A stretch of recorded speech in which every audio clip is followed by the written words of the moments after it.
இந்த சேனலை தொடர்ந்து நடத்த உதவி செய்ய நினைப்பவர்கள் உதவி செய்யலாம். வணக்கம்.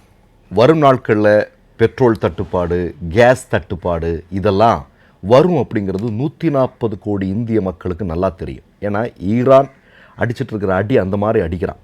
அவன் போகிற துவங்கும் போது இது நமக்கு எல்லாருக்கும் ஒரு மிகப்பெரிய அளவில் ஒரு பிரச்சனையை உருவாக்கும் அப்படிங்கிறது நமக்கு தெரியும். ஆனால் இந்திய மக்கள் யாரும் பதட்டப்படலை, பயப்படலை. ஆனால் நேற்றைக்கு நம்ம பதட்டப்பட ஆரம்பித்தோம். நமக்கு பீதி வந்துருச்சு. ஏன்? இப்போ நமக்கெல்லாம் தெரியும் அடி வயிறு கலங்கிறது அப்படிங்கிறதுனா நமக்கு இது எதை வியாதி இருக்கணும், இல்லைன்னா ரொம்ப பயப்படணும். ஆனால் இந்தியாவில் இப்போ கூடுதலாக அது எப்போல்லாம் நடக்குது அப்படின்னா, மோடி எப்போதெல்லாம் பேசுகிறாரோ அப்போதெல்லாம் அடி வயிறு நமக்கு கலங்க ஆரம்பிக்கும். நமக்கு பீதியில் அலறலே வந்துடும், ஃபிக்ஸே வந்துடும்.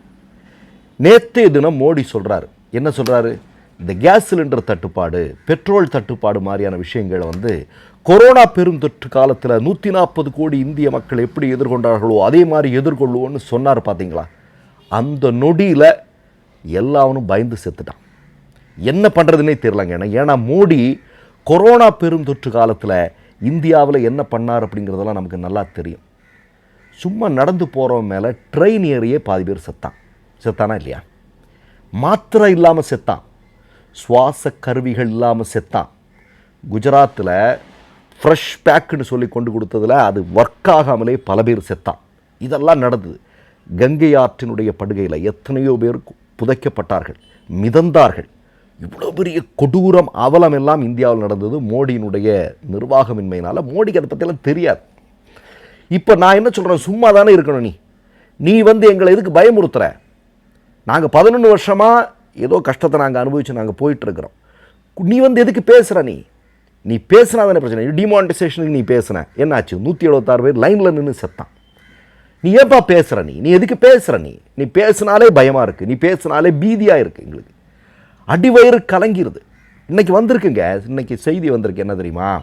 மோடியினுடைய விளம்பர செலவுக்கு செலவு செய்திருக்கக்கூடிய தொகை அப்படிங்கிறது 3000 கோடிக்கு மேலே. அதாவது அவர் அழகாக காட்டுறதுக்கு, சரியா சிரிக்கிறது அதெல்லாம் பண்ணுவார் இல்லையா? பயங்கரமாக பண்ணுவார், நமக்கு கோபமாக வரும். அதெல்லாம் இப்போவும் பண்ணிட்டு தான் இருக்கிறாரு. அது வேறு இப்போ கடுமையான கிண்டலுக்கு உள்ளாகிறார். நீங்கள் இந்த ஃபாரின் தலைவர்களெல்லாம் பார்க்கும்போது ஹின்னு ஹிந்தியில் பேசுகிறதும், அவங்களுக்கு புரியாமல் அவங்க தவிக்கிறதெல்லாம் இன்றைக்கி ஆர்எஸ்எஸ்காரனே ட்ரோல் பண்ண ஆரம்பிச்சிட்டான். அது வேறு, அது இருக்கும். இப்போ நான் என்ன கேட்குறேன் அப்படின்னா, இன்றைக்கி மோடியினுடைய விளம்பர செலவுக்கு 3000 கோடி ரூபா. ஆனால் இது மாதிரியான நெருக்கடியான காலகட்டங்களில் எரிபொருட்களை சேமித்து வைப்பதற்கான கிடங்குகளை உருவாக்குவதற்கு இதில் பாதி தொகையை கூட மோடி செலவு அதை ஒதுக்கலை அப்படிங்கிற ஒரு மிகப்பெரிய செய்தி இன்றைக்கு வெளிவந்திருக்கிறது. இது மூலம் இன்றைக்கி அனுபவிச்சுட்டு இருக்கிற யார்? நம்ம தானே. 140 கோடி மக்கள் தானே அனுபவித்து கொண்டிருக்கிறார்கள். வேறு யார்? சரி, அடுத்ததாக ஒரு மிக முக்கியமான செய்தி என்ன? இந்த போர் வந்ததுக்கப்புறம் சரியான லாபத்தை யார் சம்பாதிச்சிருக்கான்னு தெரியுமா? சீனாக்காரன். இப்போ நீங்கள் போரில் எல்லாம் லாபமா அப்படின்னு நீங்கள் கேட்கலாம், தப்பு தான். ஆனால் இஸ்ரேல் அமெரிக்காரன்னு அதுக்காக தானே போரே பண்ணுறான், அவன் லாபம் அடைகிறதுக்கு தானே பண்ணுறான். இப்போ சீனாக்காரன் நீங்கள் பாருங்கள், இவ்வளோ பெரிய நெருக்கடிகள் இருக்குது. ஆனால் தங்கு தடையின்றி ஈரான்லேருந்து சர்வசாதாரணமாக அவனுக்கு ஆயில் போயிட்டுருக்கு. அவன் சேமித்து வைத்து கொண்டே இருக்கக்கூடிய காட்சியை பார்க்குறோம். ஆனால் ஈரானோடு என்ன மாதிரியான ஒரு ஒரு ஒரு ஒரு ஒரு நட்பு நமக்கு கடந்த காலங்களில் இருந்தது. மோடி ஆட்சி பொறுப்பிற்கு வந்த பிறகு அது என்ன மாதிரி ஆச்சு? ஆனால் இன்றைக்கி கடைசியில் இந்த காலகட்டத்தில் கூட இவ்வளவு மோசமான ஒரு வெளியுறவு கொள்கையை கடைபிடித்த போதிலும் கூட ஈரான் என்ன பண்ணியிருக்கிறது? இந்தியாவுடைய கச்சா எண்ணெயை நீங்கள் இது பண்ணலாம், நீங்கள் போங்க, உங்கள் கப்பலை நாங்கள் அனுமதிக்கிறோன்னு அவன் சொல்கிறான். அது நேருவும் இந்திரா காந்தி மாதிரியான ஆட்களெல்லாம் நமக்கு உருவாக்கி தந்த ஒரு ஒரு ஒரு ஒரு மிகப்பெரிய ஒரு ஜனநாயக ஒரு ஒரு நட்பு ரீதியான ஒரு ஒரு விஷயம் அது இல்லையா? ஆனால் இன்றைக்கி பாருங்களேன், நீங்கள் இப்போ இவ்வளோ பெரிய சிக்கல் நடந்துகிட்ருக்கு. நான் சொல்ல, நீ பேசாமல் இருக்கலாம் இல்லையா? நீ பேசாமல் இங்கே வயிறு பற்றி எரிஞ்சிக்கிட்டு இருக்கு, அடி வயிறு கலங்கிட்டு இருக்கு. இந்த நேரத்தில் நீ அப்படி இப்படின்னு சொல்லும்போது இன்னும் பயமாக இருக்குப்பா. தயவுசெய்து மோடிட்ட தயவுசெய்து பேச சொல்லாதீங்க. அதான் நம்ம 140 கோடி இந்திய மக்கள் முன்வைக்கக்கூடிய ஒரு விஷயம். மோடி தயவு செஞ்சு பேச வேண்டாம். அது பேசினாலே ரொம்ப பயமாக இருக்குது அப்படிங்கிறதான் முக்கியமான செய்தி. இது மட்டுமா? இப்போ நீங்கள் பாருங்கள், மோடி அவர்கள் ஐதுல்லா குமைனி என்று சொல்லக்கூடிய ஒரு நாட்டினுடைய மிகப்பெரிய தலைவர் கொல்லப்பட்டிருக்கிறார். இந்த நொடி வரையிலும் அதுக்காக ஒரு இரங்கல் அவர் தெரிவிச்சிருப்பாரா? தெரிவிக்கணும் இல்லைங்க. அது ரொம்ப முக்கியமான விஷயம் இல்லையா? அது ஏன் இன்றைக்கி வரைக்கும் அவர் பண்ணலை? ஐக்கிய நாட்டில் ஈரானுக்கு எதிராக கொண்டு வரக்கூடியதை உடனடியாக போய் ஆதரிக்கிறாங்க. இதெல்லாம் இந்தியாவுக்கு பழக்கமுள்ள விஷயம் இல்லை. இந்தியா வறுமையில் இருந்திருக்கு, இந்தியா பல்வேறு பிரச்சனைகளை சந்திச்சிருக்கு, ஆனால் சுயமரியாதையோடு இருந்திருக்குது, தன்னம்பிக்கையோடையும் துணிச்சலாகவும் நின்றிருக்கிறது. ஆனால் மோடி ஆட்சி பொறுப்புக்கு வந்த பிறகு என்னங்க நடக்குது பாருங்கள். 30 நாள் நீ வாங்கிக்கன்னு சொன்னால் ஓன்னு சொல்கிறான். நான் 30 நாள் வாங்குறதுக்கு நீ யார் ராணி? நீ எனக்கு சொல்கிறதுக்கு நீ யார் ராணி அப்படின்னு கேட்கணும் இல்லையா? அப்படி கேட்கறவன் தானே தலைவனாக இருக்க முடியும். ஆனால் பாருங்கள், ஒரு பேச்சு மூச்சை காணும். இதில் அடுத்தது இன்னொரு முக்கியமான விஷயம் நடந்திருக்கு. 25 லட்சம் கோடி ரூபாய் இன்வெஸ்ட்மெண்ட் அமெரிக்காவில் அம்பானி போய் பண்ணியிருக்கிறான். நேற்றுக்கு நீங்கள்லாம் ஊடகங்களில் பார்த்துருப்பீங்க.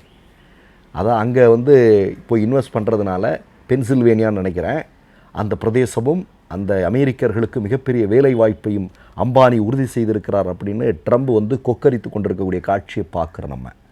நம்ம வரி பணத்தில் வாழ்ந்தவன், நம்மளோட பணத்தில் இது பண்ணவன் இல்லையா, உலக கோடீஸ்வரர்கள் பட்டியலில் இடம் பிடிச்சவன், அவன் இங்கே எதையும் பண்ணாமல் அங்கே போய் அமெரிக்கர்களுக்கு வேலை கொடுக்குறான்னு சொல்லிட்டு போகிறான்.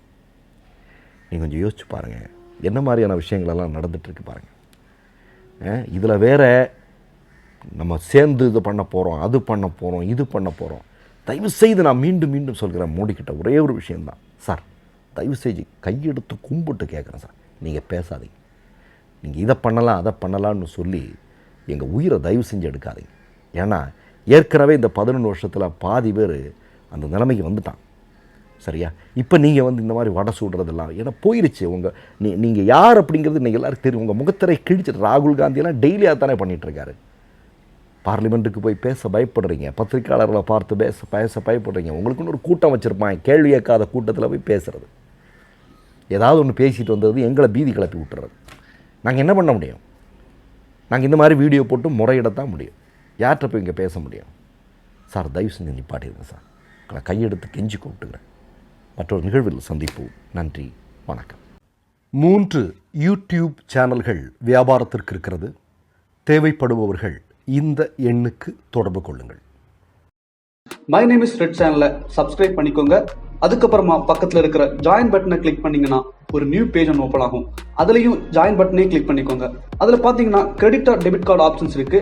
இதில் உங்களுக்கு விசா, மாஸ்டர் கார்டு, ரிப்பே அப்படின்னு 3 ஆப்ஷன்ஸ் கொடுத்துருக்காங்க. அதில் நீங்கள் எந்த கார்டு சூஸ் பண்ணுறீங்களோ அந்த கார்டோட நம்பர் என்டர் பண்ணிக்கோங்க. அப்புறமா கார்டோட வேலிடிட்டி மந்த் அண்ட் இயரை டைப் பண்ணிக்கோங்க.